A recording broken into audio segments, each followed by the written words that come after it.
نحمدہ و نصلی علی رسولہ الکریم، اما بعد فاعوذ باللہ من الشیطان الرجیم، بسم اللہ الرحمن الرحیم۔ رب اشرح لی صدری ویسر لی امری واحلل عقدۃ من لسانی یفقہوا قولی واجعل لی وزیرا من اہلی، آمین یا رب العالمین۔ آج سورۃ البقرہ کی 3 آیات کا ہم مطالعہ کریں گے، آیت نمبر 146 سے 148 تک۔ الذين آتيناهم الكتاب يعرفونه كما يعرفون أبناءهم وإن فريقا منهم ليكتمون الحق وهم يعلمون الحق من ربك فلا تكونن من الممترين ولكل وجهة هو موليها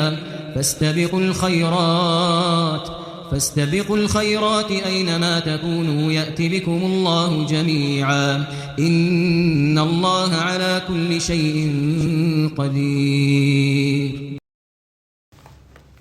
الذین آتیناہم الکتاب، یہاں سے جو ہے نا بات شروع ہو رہی ہے، اور سیاق و سباق جیسے ہم ہر سبق میں بتاتے ہیں کہ تحویل قبلہ کا مضمون چل رہا ہے۔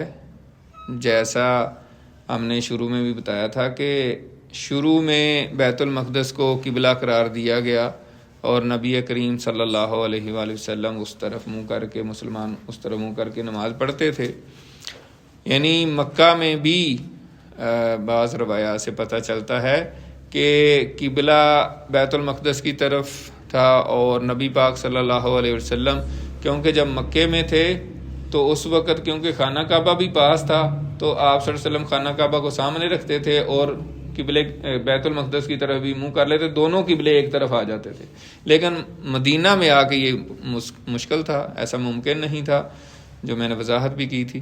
تو اس میں پھر یہ ہے کہ 16-17 مہینے جو ہے وہ بیت المقدس کی طرف منہ کر کے نماز پڑھتے رہے۔ اللہ کے حکم سے پھر قبلے کی تبدیلی ہوئی اور خانہ کعبہ کو اللہ نے قبلہ قرار دیا۔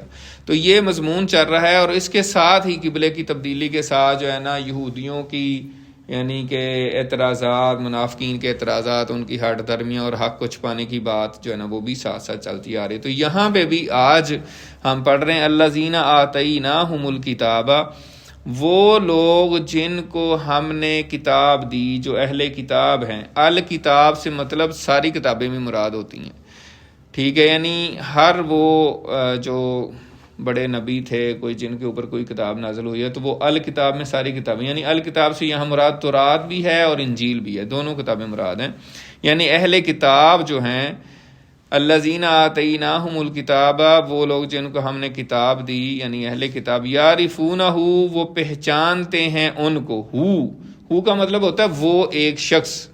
عربی گرامر ہم نے شروع کی ہوئی، انشاءاللہ آہستہ آہستہ آپ لوگوں کو سمجھ آئے گی۔ تو یعرفونہ، وہ پہچانتے ہیں۔ عرفہ یعرفو، عرفہ اس نے پہچانا، یعرفو وہ پہچانتا ہے، اور یعرفونہ وہ سب پہچانتے ہیں۔ تو یعرفونہ، وہ سب پہچانتے ہیں اس کو۔ اب ہو کی ضمیر کس طرف جا رہی ہے، اس سے کیا مراد ہے؟ تو مفسرین نے اس سے 3 باتیں مراد لی ہیں۔ ایک تو یہ مراد لیا ہے کہ اس سے مراد خانہ کعبہ ہے، خانہ کعبہ جو ہے وہ بھی مذکر ہے، اور ہو جو ہے نا مذکر کی ضمیر ہے۔ تو کیونکہ کانٹیکسٹ میں جس سیاق و سباق میں ہم بات کر رہے ہیں، اس میں خانہ کعبہ مراد زیادہ ہے، یعنی مفسرین نے کہا کہ جس کی بات ہو رہی ہے خانہ کعبہ کی تبدیلی کی اور ساری، تو اس سے خانہ کعبہ مراد ہے۔ دوسری رائے یہ ہے کہ اس سے دین اسلام مراد ہے، کہ یعنی پہلے تو خانہ کعبہ مراد ہے کہ جس موضوع میں بات ہو رہی ہے، اور یہ اہل کتاب جو ہے نا جانتے ہیں کہ اصل خانہ کعبہ، اصل قبلہ جو ہے وہ خانہ کعبہ ہی ہے جو مکے میں ہے، کیونکہ وہ سارے انبیاء کا قبلہ رہا ہے۔ اور بیت المقدس تو حضرت سلیمان علیہ السلام نے تعمیر کیا ہے، ہیکل سلیمانی، تو اس کے بعد وہ ان کا بنا۔ اچھا، دوسری رائے یہ ہے کہ اسے دین اسلام مراد ہے، اور ان کو یہ بھی پتا تھا اور ان کی کتابوں میں لکھا تھا۔ اور تیسری جو زیادہ مفسرین نے کہا ہے وہ ہے کہ اس سے نبی کریم صلی اللہ علیہ وآلہ وسلم مراد ہیں، اور اس کی وجہ یہ بھی ہے کہ اب بیٹوں سے مثال دی ہے تو بیٹوں کے حوالے سے وہ آپ صلی اللہ علیہ وسلم کی مثال زیادہ ویلڈ نظر آتی ہے، لیکن اس میں جو مفسرین نے لکھا ہے انہوں نے کہا کہ بیٹوں کی پہچان اصل میں یہ محاورہ تن ہے، عربیوں کا محاورہ تھا کہ جب کسی چیز کے بارے میں ان کو یقین کامل ہوتا تھا تو اس میں کہتے تھے کہ وہ تو اس چیز کو اس طرح پہچانتا ہے جیسے اپنے بیٹوں کو، یعنی کوئی چیز بھی ہو سکتی ہے انسان کے علاوہ بھی۔ تو بہرحال اس میں زیادہ جو بہتر رائے لگتی ہے وہ یہی ہے کہ آپ صلی اللہ علیہ وسلم کو وہ ایسے پہچانتے ہیں جیسے اپنے بیٹوں کو۔ اور اس میں جو ہے معارف القرآن میں حضرت مفتی شفیع صاحب نے بھی اسی حوالے سے انہوں نے کہا کہ پیچھے بات ہو رہی تھی خانہ کعبہ کی کہ خانہ کعبہ کو وہ پہچانتے ہیں، پیچھے وہ بحث تھی، اور اب صاحب قبلہ یعنی حضور پاک صلی اللہ علیہ وسلم کی بات ہو رہی ہے، ٹھیک ہے؟ تو یہاں پہ اس وجہ سے نبی پاک صلی اللہ علیہ وسلم ہی مراد ہیں۔ تو پہچانتے ہیں کس طرح، مطلب آپ صلی اللہ علیہ وسلم کو پہچانتے ہیں کہ ان کی کتابوں میں، پہلے بھی ذکر ہوا ہمارے سبق میں کہ ان کی کتابوں میں آپ صلی اللہ علیہ وسلم کی اتنی نشانیاں موجود تھیں تورات میں، انجیل میں، کہ وہ آپ صلی اللہ علیہ وسلم کو پہچانتے تھے۔ اس حوالے سے جو ہے امام ابن کثیر جو ہیں انہوں نے حضور صلی اللہ علیہ وسلم کی پہچان کے حوالے سے اہل کتاب کے ہاں جو صحیح ایمان والے تھے ان سے متعلق ایک واقعہ لکھا ہے تفسیر قرطبی کے حوالے سے۔ امام قرطبی کا اکثر ہمارے درس میں ذکر ہوتا ہے، بہت بڑے مفسر قرآن تھے۔ تو یہ امام ابن کثیر، تفسیر ابن کثیر جنہوں نے لکھے اس سے بہت پہلے ہو گزرے، اس لیے امام ابن کثیر ان کا حوالہ دیتے ہیں۔ تو وہ ان کے حوالے سے انہوں نے لکھا حضرت عمر رضی اللہ تعالیٰ عنہ کا واقعہ ہے کہ عبداللہ بن سلام ایک بہت بڑے علامہ تھے یہودیوں کے، بہت بڑے علامہ، یعنی جیسے مطلب مسلمانوں کے بہت ٹاپ 10 علماء اکرام جیسے آج کل ہیں، بڑے بڑے نام، ڈاکٹر ذاکر نائک ہے، مفتی مینک ہیں، اور مختلف نام ہیں بڑے بڑے۔ تو اسی طرح حضرت عبداللہ بن سلام یہودیوں کے بہت بڑے اسکالر تھے، اور وہ پھر مسلمان ہو گئے۔ تو جب مسلمان ہو گئے تو حضرت عمر رضی اللہ تعالیٰ نے ان سے پوچھا کہ واقعی آپ حضور پاک کو کیسے پہچانتے ہیں، مطلب آپ بتائیں، یہاں تو قرآن مجید میں تو اس طرح آ رہا ہے کہ آپ ان کو ایسے پہچانتے ہیں جیسے اپنے بیٹوں کو۔ تو انہوں نے فرمایا، حضرت عبداللہ بن سلام نے فرمایا کہ ہم اپنے بیٹوں سے بھی زیادہ حضور پاک کو پہچانتے ہیں، اور پھر کیوں نہ ہم پہچانیں کہ ایک امین یعنی جبرائیل امین جو آسمانوں کے امین ہیں، انہوں نے ایک زمین پہ ایک امین حضرت عیسیٰ علیہ السلام پر حضور پاک صلی اللہ علیہ وسلم کے اوصاف جو ہیں، ساری نشانیاں وہ اتاریں اور وہ ہم تک پہنچی ہیں، اور وہ پھر ہم نے نبی پاک صلی اللہ علیہ وسلم میں ساری دیکھ لی ہیں، پہچان لی ہیں۔ ان کے اور بھی کئی واقعات ہیں۔ حضرت عبداللہ بن سلام جب نبی پاک صلی اللہ علیہ وسلم مدینہ ہجرت کر کے آئے ہیں اور انہوں نے آپ کی ساری نشانیاں دیکھ لیں، تو ایک نشانی نہیں دیکھی تھی ابھی، تو وہ بھی انہوں نے بعد میں پھر کنفرم کی، تو انہوں نے کہا کہ ایک نشانی رہ گئی تھی، وہ بھی میری پوری ہو گئی ہے۔ تو وہ ساری نشانیاں، وہ کہتے ہیں ہمیں تو بالکل نظر آ رہا ہے کہ آپ میں تو ساری نشانیاں جو ہم پڑھتے تھے، سنتے تھے، ہمارے علماء کرام بتاتے تھے، وہ ساری آپ میں موجود ہیں، تو اس لیے ہم تو اپنے بیٹوں سے بھی زیادہ آپ کو پہچانتے ہیں۔ تو اسی طرح امام ابن کثیر نے مثال بھی دی ہے، وہ کہتے ہیں کہ اس کی مثال یوں ہے کہ ایک بھرا مجمع ہو، مطلب بہت زیادہ لوگ بیٹھے ہیں، 40 50 100 200 1000، تو کوئی بھی شخص جو ہے اس کا بیٹا وہاں بیٹھا ہو تو وہ فوراً پہچان لے گا، او میرا بیٹا بیٹھا ہوا ہے، اس کو کوئی مشکل نہیں آئے گی۔ تو اسی طرح حضور پاک صلی اللہ علیہ وسلم کو بھی پہچاننے میں ان کو کسی قسم کا تردد نہیں تھا۔ لیکن اصل بات یہ ہے کہ جو حق چھپائے، وَإِنَّ فَرِيقًا مِّنْهُمْ لَيَكْتُمُونَ الْحَقَّ، اور بے شک ان میں سے ایک گروہ جو ہے وہ حق کو لازمی طور پہ چھپاتا ہے۔ جب فعل آتا ہے اس کے شروع میں اگر لام زبر لا آ جائے تو اس کا مطلب لازمی طور پہ یہ کام کر رہا ہے۔ لا یکتمون کا مطلب ہوتا ہے چھپاتا ہے، اور لام زبر لا اگر شروع میں آ جائے تو اس کا مطلب ہے کہ لازمی طور پہ یہ کام کرنا ہے، یعنی لازمی طور پہ وہ چھپاتے ہیں حق۔ وہم یعلمون، اور اس حال میں، وا یہاں حالیہ ہے، یعنی واؤ کا مطلب ہر جگہ اور نہیں ہوتا۔ یہ آپ آہستہ آہستہ میں نے آپ کو تھوڑا سا سیکھیں عربی گرامر، تو پھر میں درس میں بھی اس طرح بتایا کروں گا۔ تو وا یہاں پہ اور وہ پہچانتے ہیں، اس کا ترجمہ صحیح نہیں ہے۔ وَهُمْ يَعْلَمُونَ کا مطلب ہے اس حال میں کہ وہ آپ کو پہچانتے ہیں، یعنی جانتے ہوئے، یعنی جانتے ہیں لیکن پھر بھی چھپا رہے ہیں۔ تو یہ جو ہے، یہ چیز جو ہے ان کی وہی ہٹ درمیاں جیسے ہم نے پچھلے سبق میں ذکر کیا، اور یہاں پہ بھی ان کی جو ہے نا علم کو چھپانے کی بات چل رہی ہے۔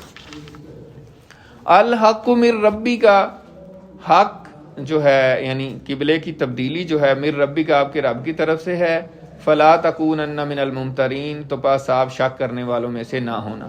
ربی کا، آپ کے رب کی، یعنی مخاطب کا صیغہ ہے واحد کا، یعنی آپ صلی اللہ علیہ وسلم سے خطاب ہے ایک طرح سے کہ قبلہ کی تبدیلی آپ کے رب کی طرف سے ہے، پس آپ جو ہے نہ ہونا شک کرنے والوں میں سے. لیکن نبی کریم صلی اللہ علیہ وسلم تو خود ہی اللہ تعالیٰ سے دعائیں کر رہے تھے، تو ان کو کیا شک ہونا. تو فرض محال اس کا ترجمہ کیا جاتا ہے کہ فرض محال اگر ایسا ہوتا. لیکن اصل مقصد جو ہے امت کو بتانا ہے، جیسے میں نے ترجمے میں بھی بتایا کہ امت مسلمہ کو یہ بتانا مقصود تھا، کیونکہ یہودی جو ہیں اور منافقین عام جو سادہ مسلمان تھے ان کو ورگلاتے تھے. وہ کہتے تھے یار آپ کا تو قبلہ، کبھی آپ ادھر کو منہ کرتے ہیں، کبھی ادھر، آپ کا تو کوئی ٹھکانا ہی نہیں ہے، آپ کا تو کوئی سمجھ ہی نہیں آ رہی آپ کو کہ آپ کا کیا بننا ہے، کبھی آپ ادھر کو منہ کرتے ہیں. مطلب آج کے دور میں بھی وہی چیلنجز درپیش ہیں جو اس وقت تھے. یعنی عام سادہ لو مسلمانوں کے اوپر نظریاتی طور پہ بمبارڈمنٹ ہوتی رہتی ہے. ٹھیک ہے، نہیں جی نہیں، دیکھیں جی وہ دیکھیں آپ میں نے بھی تو ایسا کیا ہے، وہ دیکھیں جی وہ بھی تو دیکھیں نا، وہ بھی تو ایسے ہیں نا، تو وہ ایسے. تو یہ جو ہے نا یہ سلسلہ 1400 سال پہلے بھی چل رہا تھا، آج بھی وہی چل رہا ہے. باقی چیزیں آپ سمجھتے ہیں. تو اس وقت جو ہے نا ان کو، مسلمانوں کو کہا جا رہا ہے کہ قبلہ کی تبدیلی اللہ کا حکم ہے، یہ حق بات ہے، تو تم اس میں کسی بھی قسم کے شک میں مبتلا نہیں ہونا. وَلِكُلٍّ وِجْهَةٌ، اور ہر شخص کے لیے ایک سمت ہے، ہوا مولیہا، وہ اس کی طرف منہ کرنے والا ہے. یہ آیت کا حصہ بڑا اہم ہے. ہم تو ظاہر ہے عام طور پہ قرآن مجید پڑھ کے آگے گزر جاتے ہیں، لیکن یہ بہت اہم بات ہے. اس کا مطلب کیا ہے؟ اس کا مطلب یہ ہے کہ ہر بندے کا سینٹر آف لائف ہے جس کے گرد اس کی زندگی گھومتی ہے. ٹھیک ہے، اول مراد تو ظاہر وہی ہے جو کانٹیکسٹ میں بات ہو رہی ہے، جو سیاق و سباق میں بات ہو رہی ہے، قبلے کی بات ہو رہی ہے. تو اس پہ امام جو ہے طبری جو ہیں ان کی تفسیر جو ہے ان میں لکھا ہے، انہوں نے بتایا کہ حضرت عبداللہ بن عباس رضی اللہ تعالیٰ عنہ نے فرمایا کہ اس سے مراد قبلہ یعنی ہر مذہب کا ایک قبلہ ہے. اس کا مطلب یہ ہے کہ ہر مذہب کا ایک قبلہ ہوتا ہے اور وہ اس کی طرف منہ کرنے والے ہیں. جیسے مسلمانوں کا قبلہ ہے، عیسائیوں کا قبلہ ہے، یہودیوں کا قبلہ ہے، لیکن اصل قبلہ جو ہے وہ مسلمانوں کی ہے. سچا قبلہ تو وہی ہے جس پر مسلمان ہے. یہ تو ایک عام بات ہے. لیکن اس کی جو ڈیٹیلز ہیں جو باقی مفسرین نے بیان کی، وہ کہتے ہیں کہ اس کا مطلب یہ ہے کہ مذہب کوئی مذہبی شخصیت نہیں، مذہب سے علاوہ بھی، یعنی کوئی بھی شخص. ولی کلن، یہاں دیکھیں اللہ تعالیٰ کا کلام جو ہے وہ بڑا زبردست ہے. ولی کلن، اللہ تعالیٰ فرما رہا ہے ولی کلن، کل کا مطلب ہوتا ہے تمام کے تمام. ٹھیک ہے نا، ولی کلن، ہر ایک شخص کے لیے، وجہتون، ایک سمت ہے. یعنی اس کا مطلب کیا ہے کہ ہر بندے کا زندگی کا کوئی مرکزی نقطہ ہے، کوئی مرکزی وہ اس کی سوچ ہے، سینٹر آف لائف ہے، مقصد حیات ہے، اس کا کوئی زندگی کا مقصد ہے. وہ اس نے سوچا ہوا ہے کہ میں نے یہ اس کے گرد گھومنا ہے. ٹھیک ہے، اور وہ پھر جب بھی مطلب کوئی بھی کام کرے گا، جب بھی بیٹھے گا، جب بھی اس کو وہی سوچ آئے گی کہ یار یہ میں نے کرنا ہے، اس کا کیا بنے گا، یہ کیسے میں نے کرنا ہے. اب مختلف مثالیں ہو سکتی ہیں، جیسے آج کے دور میں ہم دیکھیں، ہم سب ہمارے سامنے ہیں، کوئی نوجوان ہے، اس کی سینٹر آف لائف جو ہو سکتا ہے کرکٹ ہو. وہ ہر وقت سوچ رہا ہے یار اس نے میچ جیتا، اس نے میچ جیتا، یہ آسٹریلیا ہے، وہ انڈیا ہے، وہ ساؤتھ افریقہ ہے، وہ ہے، اس کے اتنے کھلاڑی، اس کے اتنے، اس کے بولر یہ ہیں، اس کے مطلب اس کو ایچ اینڈ ایوری تھنگ کا پتا ہوگا. آپ حیران ہوں گے کہ یار اتنا ڈیٹا زبانی یاد کیا ہوا ہے. مطلب اس کا فاسٹ بولر اتنے کوالٹی کا ہے، اس کی بیٹنگ لائن ایسی ہے. مطلب میں موٹا موٹا آپ کو بتا رہا ہوں. ٹھیک ہے، یعنی اتنی تفصیل آپ کو بتا دے گا کہ آپ حیران ہو جائیں گے کہ یار یہ بندہ اس نے تو اس کی سینٹر، وہ ہر وقت جب بھی اگر وہ جاب کر رہا ہے یا پڑھ رہا ہے، اس سے ہٹ کے جب بھی اس کو موقع ملے گا وہ اس پہ ریسرچ کرے گا، وہ اس پہ ڈیٹیلز میں جائے گا، اس پہ جہاں سے ملے گا ڈسکس کرے گا. اس کا بس اس پہ گھوم رہا ہے، اس کا اور کوئی کام نہیں ہے زندگی کا. اس کا زندگی کا مقصد کیا ہے کہ میں نے کرکٹ میں ایکسپرٹیز حاصل کرنی ہے. کوئی مجھ سے کرکٹ کا کوئی کویسچن کرے تو میں نے جواب دینا ہے. ٹھیک ہے، اسی طرح کسی کا کوئی کاروبار ہو سکتا ہے سینٹر آف لائف، وہ اپنے کاروبار میں ہر وقت سوچتا ہے یار میرا کاروبار کیسے ترقی کرے گا، میں نے اس سے اتنے پیسے لینے ہیں، اس کو اتنے دینے ہیں، یہ میں نے کرنا ہے، یہ میں نے دکان بنانی ہے، یہ میں نے اپنا فلاں پراپرٹی بنانی ہے. مطلب وہ ہر وقت دن رات یہی سوچ رہا ہے، اس کو اور کسی چیز سے کوئی غرض نہیں ہے. اس کا سینٹر آف لائف کاروبار ہے. اسی طرح کسی کی اولاد ہو سکتی ہے، کسی کو شہرت حاصل کرنا ہو سکتی ہے، بس اس کو یہ ہے کہ بس میں کس طرح مشہور ہو جاؤں، میں ایسے چٹخارے دار لطیفے سناؤں لوگوں کو، ایسی باتیں سناؤں، لوگ کہیں واہ واہ کیا بات ہے، بس لوگ میری ویڈیوز دیکھتے رہیں، بس ہر وقت میری شیئر کریں اور میرے جناب وہ بڑھتے جائیں، سبسکرائبر بڑھتے جائیں، ویورشپ بڑھتی جائے، اس کی زندگی کا مقصد بس یہ ہے. تو اس کا سینٹر آف لائف یہ ہو سکتا ہے. ٹھیک ہے، کسی کا سینٹر آف لائف جو ہے وہ قرآن ہو سکتا ہے کہ وہ اس کو ہو گیا یار میں نے قرآن سیکھنا ہے، میں نے سمجھنا ہے، اللہ تعالیٰ کی کتاب ہے، اللہ کا کلام ہے، آخری پیغمبر پہ اترا ہے، سب دنیا کی بہترین کتاب ہے، اللہ تعالیٰ کا فائنل جو ہے نا وہ ورژن ہے اللہ تعالیٰ کی کتاب کا. ٹھیک ہے، اور قیامت تک کے لیے یہ معجزہ ہے، میں نے اس کو پڑھنا ہے، اس کو سمجھنا ہے، اس کی زبان سیکھنی ہے، عربی گرامر سیکھنی ہے، میں نے اس کے ایک ایک لفظ کو سمجھنا ہے، اللہ تعالیٰ کیا فرما رہا ہے اس کو انڈرسٹینڈ کرنا ہے، میں نے دوسروں کو بتانا ہے. اور نبی پاک صلی اللہ علیہ وسلم کی جو حدیث ہے خیرکم من تعلم القرآن وعلمہ، تم میں سے بہترین شخص وہ ہے جو خود قرآن سیکھتا ہے اور دوسروں کو سکھاتا ہے، میں نے وہ بننا ہے. ٹھیک ہے، اب کسی کا سینٹر آف لائف یہ بھی ہو سکتا ہے. آپ پریارٹیز ہیں، جس کی جو پریارٹی ہوگی، جس کی جو ترجیح اول ہوگی وہ اس طرف جائے گا. ٹھیک ہے، اسی طرح کسی کا سینٹر آف لائف حدیث ہو سکتا ہے.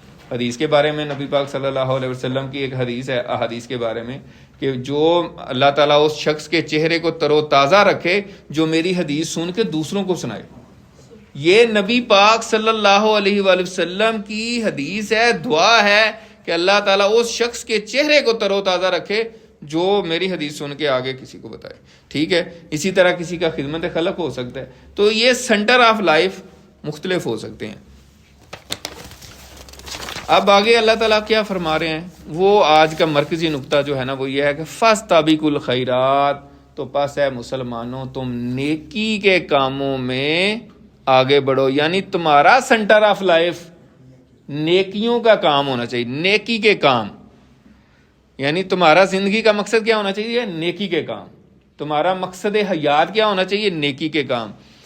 نیکی کے کاموں میں تم ایک دوسرے سے سبقت حاصل کرو، ایک دوسرے سے کمپٹیشن کرو. جو ہم دنیاوی لحاظ سے کمپٹیشن کرتے ہیں نا، ہم کہتے ہیں اچھا اس نے یہ کار لی ہے میں بھی لوں گا. یار کتنے کی لی ہے؟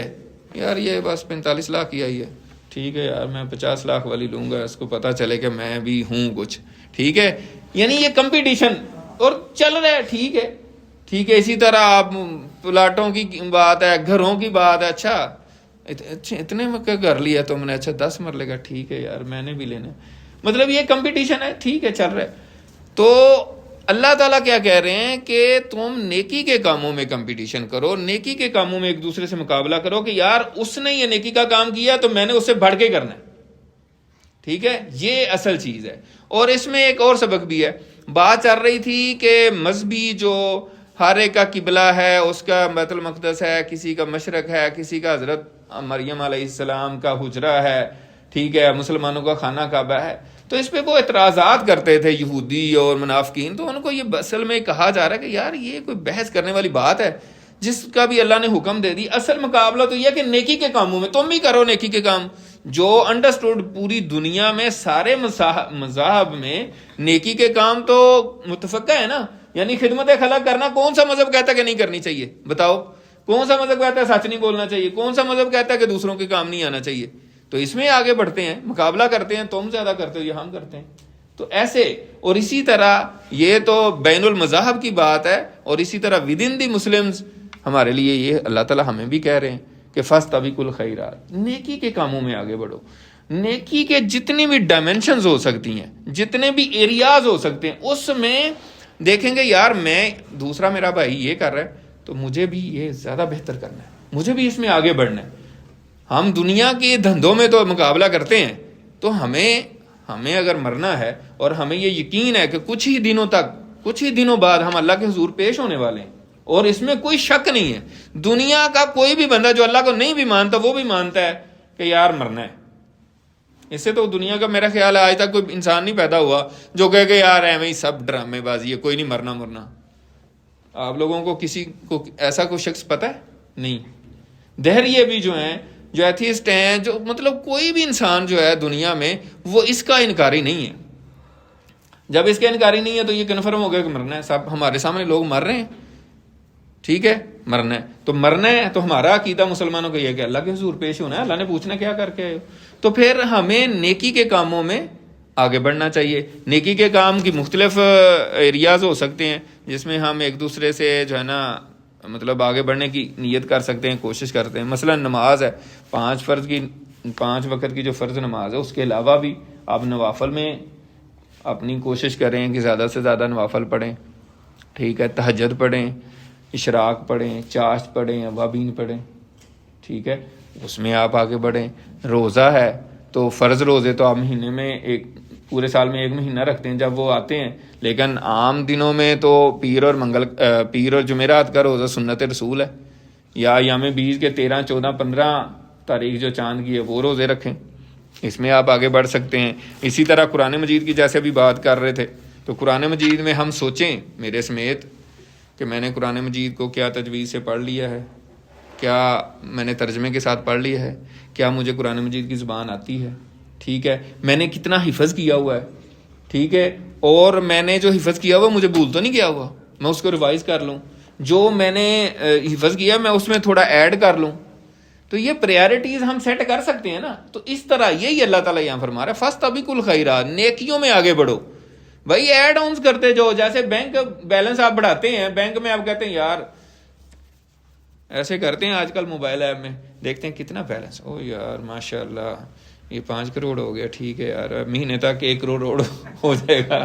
ٹھیک ہے, 6 کروڑ ہو جائے گا. ٹھیک ہے, آپ کہتے ہیں یار ادھر سے میری پراپرٹی, ادھر سے کچھ آ جائے گا کرایہ چرایا, ادھر سے میرے جناب وہ بزنس چل رہا ہے. ٹھیک ہے, وہ میں نے جناب وہ بزنس چلایا, وہ اس میں سے بھی کافی پیسے آ جائیں گے, اور کچھ باہر سے آ جائیں گے, کچھ وہ جو میں نے گاؤں میں زمین لے کے دی ہوئی ہے نا اس سے آ جائیں گے, اور کچھ جو میں نے وہ کیٹل فارم بنایا ادھر سے آ جائیں گے. تو یہ سارے مل ملا کے نا بس یہ تقریباً اتنے بن جائیں گے, اور بڑھتے جائیں گے. کچھ عرصے بعد نا بس 5 سال تک جناب بینک بھر جائے گا نا.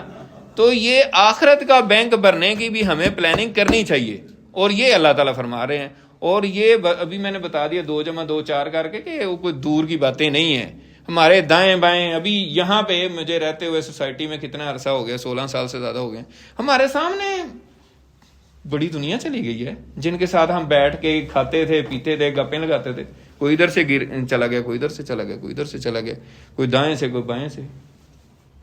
بڑی تیزی سے ہم جا رہے ہیں, جیسے وہ کرکٹ کی زبان میں کہتے ہیں بڑی تیزی سے وکٹیں گر رہی ہیں نا, تو ایسے ہی ہے.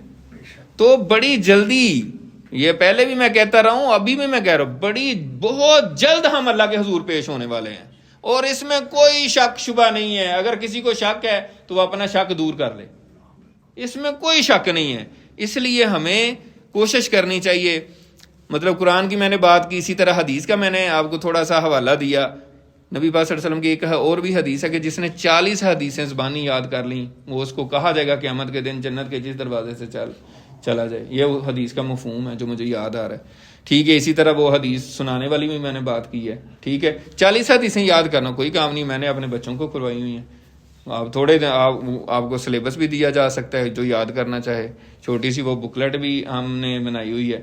تو وہ 40 حدیثیں بندہ یاد کر رہا ہے تو اس حدیث کا مصداق ہو سکتا ہے. مطلب یہ ہے ساری بات کرنے کا کیا ہے کہ ہم ایڈ کرتے جائیں اپنے اندر نیکیوں کو, اپنے بینک بیلنس آخرت کا جو ہے اس میں ایڈ کرتے جائیں. خدمت خلق ہے, جیسے اب خیر کثیر کام کر رہا ہے. ٹھیک ہے, تو اس میں یہ ہے کہ ہم تعلیم کے شعبے میں بھی مدد کر رہے ہیں لوگوں کی, اور صحت کے شعبے میں کر رہے ہیں, مدد کر رہے ہیں, یتیم بچیوں کی شادیوں میں مدد کر رہے ہیں. اس طرح مختلف ایریاز میں ہم کام کر رہے ہیں. تو اس میں یہ ہے کہ بندہ جو ہے نا زیادہ سے زیادہ اللہ کی مخلوق کو آسانیاں فراہم کرنے کی نیت سے کام کرنا شروع کر دے, تو یہ بھی بہت بڑی نیکی ہے. اور اس میں کمپٹیشن, اصل تو بات ہو رہی ہے فاستبقوا الخیرات, نیکیوں میں کمپٹیشن کرو, ایک دوسرے سے بڑھنے کی کوشش کرو کہ یار ابھی مصطفیٰ نے یہ کام کیا ہے نیک, تو میں نے یہ کرنا ہے. ذاکر صاحب نے یہ کام کیا ہے تو میں نے اس سے بڑھ کر کرنا ہے. عبد الرحیم نے یہ کام کیا تو میں نے اس سے بڑھ کر کرنا ہے. ظفر صاحب نے یہ کیا ہے, بٹ صاحب نے یہ کیا ہے. تو مطلب تھوڑا سا اس طرح سوچے بندہ کہ یار اس نے اتنا صدقہ کیا تو میں اس سے زیادہ کروں. ٹھیک ہے, نیکوں کو سامنے رکھیں. مفسرین نے کہا ہے کہ اپنے سے زیادہ جو نیک لوگ ہیں نا ہر فیلڈ میں, ان کو اپنے سامنے رکھیں, ان کو اپنا قائد, ان کو اپنا اس حوالے سے سمجھیں کہ یار میں نے اس کو دے کے تو اس طرح کرنا ہے, یا پھر اس سے بھی آگے بڑھنے کی کوشش کرنی ہے. اپنے سے نیچے نہ دیکھیں. بڑا مشہور مقولہ بھی ہے کہ دنیا کے لحاظ سے اپنے سے نیچے والے کو دیکھو اور دین کے لحاظ سے اپنے سے اوپر والوں کو دیکھو. جو زیادہ متقی ہے، جو زیادہ اللہ والا ہے، جو زیادہ اللہ کی مخلوق کے مطلب سارے ایریاز میں جو آپ سے زیادہ نیکی کے کاموں میں آگے ہے، اس کو دیکھو اور اس طرح ہونے کی کوشش کرو یا اس سے بھی بڑھ کر کوشش کرو.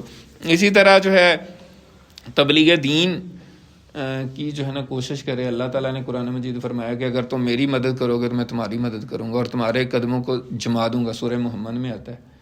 اب اللہ تعالیٰ کہہ رہا ہے اگر تم میری مدد کرو گے میں تمہاری مدد کروں گا. اللہ تعالیٰ کو کسی کی مدد کی ضرورت ہے؟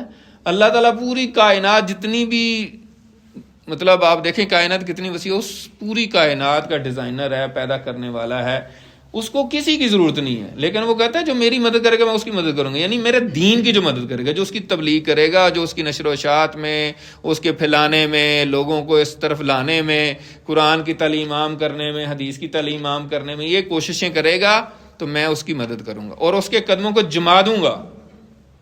ٹھیک ہے، تو اس میں ہم کوشش کر سکتے ہیں. اور امت کی خیر خواہی کے جتنے بھی کام ہیں اور جتنے ایریاز ہو سکتے ہیں اس کی طرف ہم توجہ کر سکتے ہیں کہ ہم اس میں بہتری لائیں. تو یہ ساری چیزیں جو ہیں یہ کیا ہیں؟ یہ ہمارا مقصد حیات ہونا چاہیے، یہ ہماری زندگی کا سینٹر آف لائف ہونا چاہیے، یہ ہماری زندگی کا جو ہے نا وہ مرکزی نقطہ ہونا چاہیے. جو کہتے ہیں نا زندگی کا مقصد، میری زندگی کا مقصد تیرے دین کی سرفرازی، میں اسی لیے مجاہد، میں اسی لیے نمازی. تو یہ جو ہے یہ ہماری زندگی کا جو ہے وہ سینٹر آف لائف ہونا چاہیے، یہ ہماری زندگی کا مقصد ہونا چاہیے. تو اللہ تعالیٰ فرما رہے ہیں اینما تکونوا یاتی بکم اللہ جمیعا، تم جہاں کہیں بھی ہوگے اللہ تعالیٰ لے آئے گا. اگر ایک بندہ سمجھنا کہ ٹھیک ہے یار کوئی نہیں، ہمیں مولوی لگے رہتے ہیں، مر جانا ہے، غیب غوب ہو جائیں گے، کوئی نہیں، کس نے پوچھنا ہے. تو اللہ تعالیٰ کیا فرما رہا ہے کہ تم جہاں کہیں بھی، اگر تم سمجھتے ہو مر کے مٹی میں مکس ہو جائیں گے، پھر ریت کے ذرے ہو جائیں گے اور پھر مطلب ہم تو نینو پارٹیکلز میں کنورٹ ہو جائیں گے. یعنی بہت ہی باریک نینو پارٹیکل، ہم کہتے ہیں بہت ہی باریک جو پارٹیکل ہوتے ہیں جو بڑی مشکل سے نظر آتے، تو ہم اتنے بکھر جائیں گے دنیا میں تو کون اٹھائے گا، کون زندہ کرے گا. اللہ تعالیٰ کہہ رہے کیا فرما رہا ہے اللہ تعالیٰ؟ اینما تکونوا، جہاں کہیں بھی تم ہو گئے، یاتی بکم اللہ جمیعا، تم سب کو اللہ تعالیٰ لے گا. اللہ تعالیٰ حکم کرے گا. وہ بڑی مشہور حدیث ہے، ایک بندہ تھا وہ غلط کام کرتا تھا، جب وہ مرنے لگا اس نے اپنے بیٹوں کو حکم دیا کہ جب میں مر جاؤں نا تو میری لاش کو جلا دینا، ریزہ ریزہ کر دینا، اس کو راکھ بنا دینا اور پھر آدھی راکھ سمندر میں بہا دینا اور آدھی راکھ ہواؤں میں اڑا دینا. مجھے اللہ تعالیٰ سے ڈر لگتا، مطلب وہ تو بعد میں پھر اللہ تعالیٰ نے جب پوچھا تو اس کا یعنی یہ تھا کہ یار مجھے پوچھا نہ جائے تو میں بکھر جاؤں گا تو مجھے پھر کون اکٹھا کرے گا نا، میری لاش ہی نہیں ہوگی. مطلب اس کا ذہن تھا کہ لاش کٹھی ہے تو پھر تو شاید کوئی اٹھا لے گا اس میں کچھ پھونک مار کے. ٹھیک ہے، تو جب میں بکھر جاؤں گا تو پھر تو نہیں اٹھایا جا سکتا. تو اللہ تعالیٰ کہہ رہا ہے کہ نہیں، میں لے آؤں گا جہاں مرضی تم چلے جاؤ. تو اللہ تعالیٰ نے حکم دیا، ہواؤں کو حکم دیا، انہوں نے اکٹھا کر دیا، سمندر کو حکم دیا، سارے کھڑا ہو گیا. اللہ تعالیٰ نے پوچھا تو ہم نے کیوں گئی ہے؟ اس نے کہا اللہ تیرے ڈر سے. تو اللہ تعالیٰ نے بخش دیا اس کو کہ تو نے میرے ڈر سے کم کیا ہے نا، تو پھر بھی مجھ سے ڈرا. اللہ تعالیٰ یہی چاہتا ہے کہ بندہ مجھ سے ڈرے، مجھ کو مان لے، مجھ کو مانے کہ میں ہی ہوں سارا کچھ. تو اینما تکونوا یاتی بکم اللہ جمیعا، تم جہاں کہیں بھی ہوگے اللہ تعالیٰ تم سب کو لے آئے گا. ان اللہ علی کل شیء قدیر، بے شک اللہ تعالیٰ ہر چیز پر پوری قدرت رکھنے والا ہے. یعنی یہ نہیں ہے کہ کوئی چیز اللہ تعالیٰ کے لیے ناممکن ہے. کوئی کہے کہ جی میں گلیکسیز میں غائب ہو جاؤں گا، میں جہاں مرضی کو چلا جائے. اللہ تعالیٰ کی قدرت جو ہے ان اللہ علی کل شیء قدیر صرف اس بات سے متعلق ہی نہیں ہے. ان اللہ علی کل شیء قدیر قرآن مجید میں میرے خیال 8 دفعہ آتا ہے یہ. ٹھیک ہے، تو ہر دفعہ یہ مختلف پیرائے میں آتا ہے، یعنی اس کی بیک گراؤنڈ میں کوئی اور آیات چل رہی ہیں. تو اس کا مطلب یہ ہے کہ اللہ تعالیٰ کی قدرت میں ہر چیز ہے. قدرت کا کیا مطلب ہوتا ہے؟ طاقت. یعنی اللہ تعالیٰ ہر کچھ کر سکتا ہے. مطلب ہمارا ایمان بہت کمزور ہوتا ہے، ہمیں کوئی کہے نا کہ یار اس طرح اگر ہو جائے نا تو اس طرح، تو ہم کہتے ہیں نہیں یار ایسا کیسے ہو سکتا ہے. ایسا کہتے ہیں نا، یعنی کوئی ایسی بات مطلب آپ کو کوئی دعا ہی دے، یار اللہ تعالیٰ آپ کو جناب انعام کو یار اللہ تعالیٰ پجارو دے، تو انعام کے آگے سے نہیں یار ایسا کہاں یار میرے، اللہ تعالیٰ کے لیے کوئی مشکل نہیں ہے. ٹھیک ہے، جا انعام یار اللہ تعالیٰ تمہیں 10 مرلے کا گھر دے. ٹھیک ہے، کوئی نہیں یار میرے پاس تو پیسے ہی نہیں ہے. بھائی یہ اللہ تعالیٰ تو جس لمحے چاہے وہ اس کے لیے تو کوئی مشکل نہیں ہے. یعنی یہ تو مثال سے سمجھا رہا ہوں نا. مطلب اللہ تعالیٰ نے, وہ بھی احادیث میں آتا ہے کہ جو سب سے آخری جنتی جنت میں داخل ہوا اور وہ بڑی مشکل سے جہنم سے نکالا گیا, پھر اللہ تعالیٰ سے اس نے وعدہ کیا کہ نہیں میں آگے نہیں کہوں گا, پھر اللہ تعالیٰ سے دعا کی اللہ جنت کے قریب جنت میں داخل کر دے. بڑی لمبی سٹوری ہے. آخرکار جنت میں اللہ تعالیٰ نے اس کو داخل کر دیا. تو پھر اس نے کہا یا اللہ جنت میں تو کوئی جگہ نہیں نظر آ رہی. تو پھر اللہ تعالیٰ نے کہا اچھا.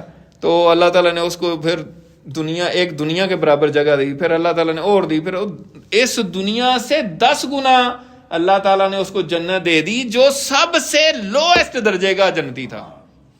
یعنی اربوں جو مطلب جنتی تھے اس میں جو آخری نمبر پہ آیا جنتی, اس کو اللہ تعالیٰ نے اس دنیا سے 10 گنا زیادہ دے دی. اور ہم سمجھتے ہیں کہ نہیں یار ایک پلاٹ جڑا نا وہ بڑی مشکل ہے, کتنے مل رہا ہے.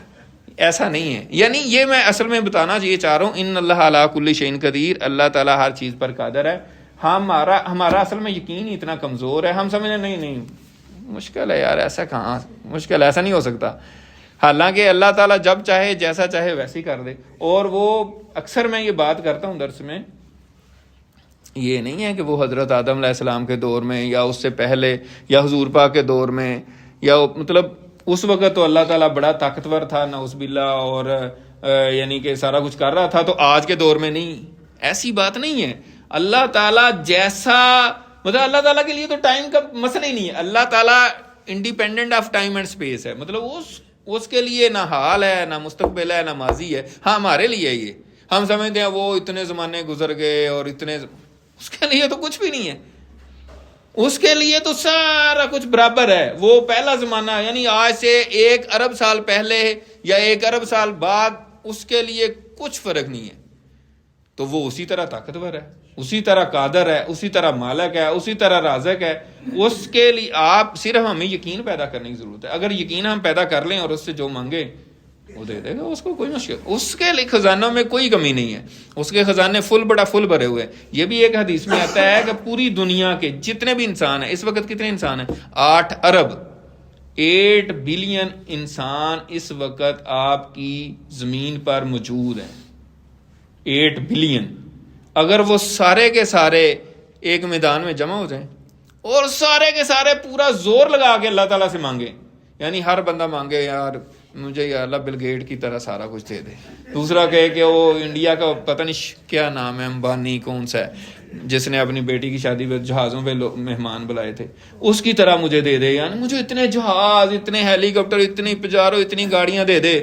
ہر بندہ اپنا پورا زور لگا کے مانگ لے, ٹھیک ہے, اللہ تعالیٰ سب کے سب کو دے دے جو کچھ وہ مانگے.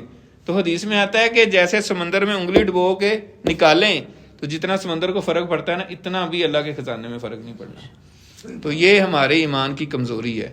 تو اللہ تعالیٰ سے دعا ہے کہ اللہ تعالیٰ ہمیں ایمان کی کمزوری ہماری دور فرمائے اور اللہ تعالیٰ پر کامل یقین عطا فرمائے. تو آج کا جو حاصل سبق ہے, ہم آخر میں یہ بات کرتے ہیں کہ آج کا جو ہم نے درس پڑھا ہے, سبق پڑھا ہے, اس سے ہم نے حاصل کیا کیا ہے. اب ہم اٹھ کے جائیں گے تو جیسے آئے تھے ویسے ہی چلے جائیں تو فائدہ تو نہیں ہے نا. مطلب ہم یہاں کوئی وہ نہیں ہے کہ بس ایک کوئی شو ہے اور ہم نے کیا اور انجوائے کیا اور چلے گئے, یہ مقصد نہیں ہے. مقصد یہ ہے کہ قرآن مجید ہم پڑھیں, سمجھیں, اس پہ عمل کرنے کی نیت سے, اور پھر ہم کچھ لے کے اٹھیں اور ہم کچھ جا کے اپنے اندر کچھ سوچیں اور کوئی پازیٹیو جو ہے نا, پازیٹیو ہمارے اندر کوئی چیز ایڈ ہونی چاہیے. تو آج کا حاصل سبق یہی ہے کہ دنیاوی مقابلہ بازی کے بجائے ہمیں نیکیوں میں, نیک کاموں میں, اصلاحی کاموں میں, ویلفیئر کے کاموں میں, خدمت خلق میں کمپٹیشن کرنا چاہیے. اور اس میں ہمیں دیکھنا چاہیے کہ ہم مطلب میں اپنے آپ کو دیکھوں کہ میں آج یہ میں کام کر رہا ہوں, تو کل میں اپنے آپ کو کیسے اس میں بہتر کروں اور کیسے ایڈ کروں اس میں, اور اپنے آپ کو بہتری کی طرف لے کر جاؤں. اور ایک اور حدیث ہے نبی پاک صلی اللہ علیہ وسلم کی کہ وہ شخص تباہ ہو گیا جس کا آج ٹوڈے جو ہے وہ کل یعنی یسٹرڈے سے بہتر نہیں ہے. یعنی جس کا آج جو جس میں ہم بیٹھے ہیں اس کا آج جو اس کا کل گزر گیا ہے اس سے اگر آج بہتر نہیں ہے تو وہ تباہ ہو گیا شخص. اگر اپنے آپ کو وہ امپروو ہی نہیں کر رہا, بہتری کی طرف جا ہی نہیں رہا, اس کا مطلب تباہی کی طرف جا رہا ہے پھر. تو یہ ساری چیزیں جو ہیں ہمیں کہتی ہیں کہ ہم جو ہے پازیٹیو جو ہے نا اپنے اندر ایڈ کریں اور اپنی بہتری کی کوشش کریں. تو اللہ تعالیٰ سے دعا ہے کہ اللہ تعالیٰ ہمیں عمل کرنے کی توفیق عطا فرمائے. اور یہودیوں کی بات ہو رہی تھی، یہودیوں کی ہٹ درمیاں اس وقت بھی جاری تھیں، اور آج جس طرح وہ ظلم اور تشدد اور بربریت کا مظاہرہ کر رہے ہیں وہ آپ سب کے سامنے ہیں. اور اس میں جو اہم ترین بات ہے وہ یہ ہے کہ ہم جو ہے وہ برائے نام ہی مسلمان رہ گئے ہیں، ٹھیک ہے. اور دکھ تو بہت ہے، لیکن اس میں یہی ہم اللہ تعالیٰ سے توبہ کر سکتے ہیں کہ یا اللہ ہم تیرے آگے توبہ کرتے ہیں، اور بڑے دکھ کے ساتھ ہم تیرے آگے توبہ کرتے ہیں کہ تو ہمیں معاف فرما دے. اور فلسطین کے، غزہ کے مسلمان بہنوں، بھائیوں، بھتیجوں، بانجھیوں، ٹھیک ہے. میں یہ اس لیے تھوڑا سا ڈیٹیل میں کہتا ہوں، جب ایک دفعہ مسلمان کہہ کے ہم چلے جاتے ہیں نا تو وہ فیلنگز شاید میرے خیال میں تھوڑی اس طرح نہیں آتی، لیکن جب ہم بہنیں کہتے ہیں نا، مجھے تو پتہ ہے نا بہنیں کتنی پیاری ہوتی ہیں، ٹھیک ہے. بھانجے بھانجیاں، ان کے بچے، بھتیجے بھتیجیاں، مطلب پھر تھوڑی سی اٹیچمنٹ فیل ہوتی ہے، درد فیل ہوتا ہے. تو مطلب یہ ہے کہ اللہ تعالیٰ ان کے لیے آسانی، اور ہم ان سے معافی مانگتے ہیں، غزہ کے مسلمانوں سے، بہنوں سے، بھائیوں سے، جو بھتیجے بھتیجیاں ہیں، ہمارے بھائی ہیں، ہماری پھوپھیاں، خالہ، جو بھی رشتے ہو سکتے ہیں ایک مسلمان کے نا، سب رشتوں کو ریئلائز کرنے کی کوشش کرے بندہ، اور پھر فیلنگز اللہ تعالیٰ ہمیں دے. تو ان سے ہم معافی مانگتے ہیں اور اللہ تعالیٰ سے بھی توبہ کرتے ہیں کہ یا اللہ ہم کچھ نہیں کر پا رہے. اور جو ہمارے حکمران ہیں ان کو بھی، مسلمانوں کے حکمران جو ہیں ان کو بھی اللہ تعالیٰ ہدایت دے، وہ کچھ کر سکیں. اور وہ اجلاس تو کرتے ہیں لیکن اس میں بھی کچھ بھی نہیں کیا. تو بہرحال یہ ہے کہ اللہ تعالیٰ ہمیں توبہ کی ہی توفیق دے دے، اور ہم ان کے دکھ میں، دکھ تو بہت ہے ہمیں لیکن ہم کچھ کر نہیں سکتے. تو اللہ تعالیٰ سے دعا ہے، خصوصی طور پہ ہم سب مل کے دعا کرتے ہیں اللہ تعالیٰ غزہ کے مسلمانوں کی، ہمارے بہن بھائیوں کی، ہمارے جتنے بھی وہاں ان کی آسانی پیدا کرے، ان سے یہ تشدد ختم ہو، ان کے اوپر جو ظلم اور بربریت ہو رہی ہے وہ ختم ہو جائے، اللہ تعالیٰ ان کو آزادی عطا فرمائے. وآخر دعوانا ان الحمد للہ رب العالمین. سبحانک اللہم و بحمدک، نشہد ان لا الہ الا انت، نستغفرک و نتوب الیک. جزاکم اللہ خیر.